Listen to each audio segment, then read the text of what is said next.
So what's with all the hype around celestial pearl Danios? They're like every aquascaper's go-to fish. Keep watching to learn how to care for them and whether or not they're worth it. Hi, I'm a gamer's wife, here with practical and proven tips to help busy fish keepers like you, and I became intrigued by celestial pearl Danios, or CPDs, because of how popular they seem to be in planted tanks.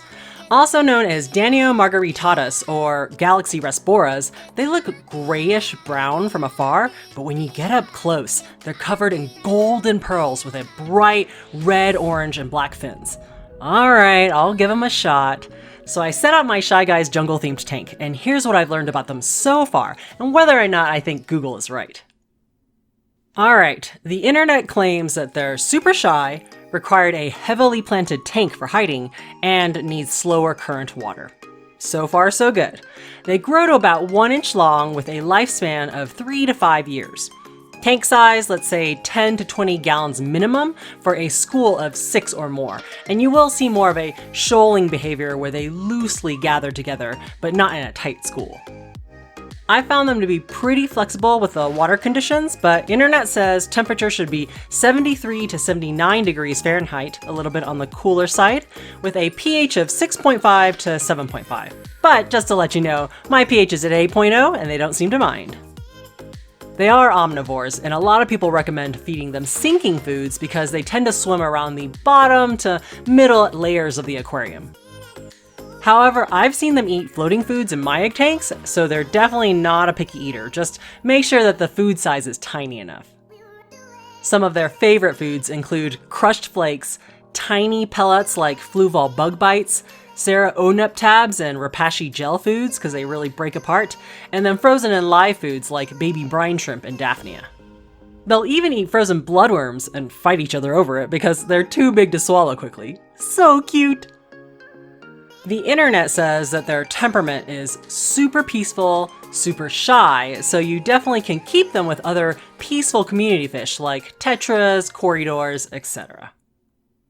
So now we get to my first impressions, and after keeping them for several months, I don't think they're shy at all, at least for me. Unlike my green neon tetras, they don't flee to the back of the tank as soon as I put my hand or face up to the glass. I don't know why. I've heard that adding dither fish can help, which is when you add another fish that is a little braver and more active and they kind of feel safe around them.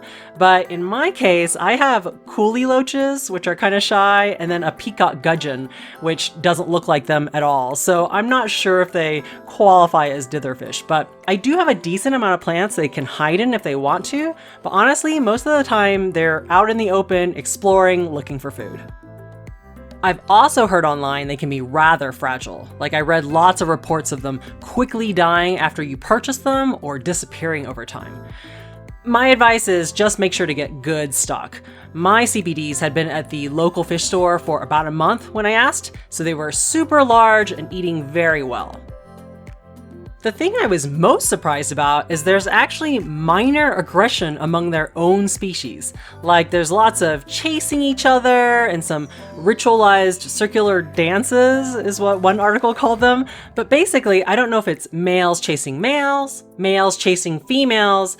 There is some fin nipping that happened, which really concerned me, like big chunks coming out of their tail. So maybe to alleviate it, I should have gotten like 20 of them or planted even more plants in the aquarium. My overall rating is, I think they're fine, like very interesting patterns, but not super colorful, and they can get a little boring after a while. So I will probably end up giving them away by the end of the year and getting another schooling fish. Maybe something a little more interesting with more personality. So comment below with what you think I should try next.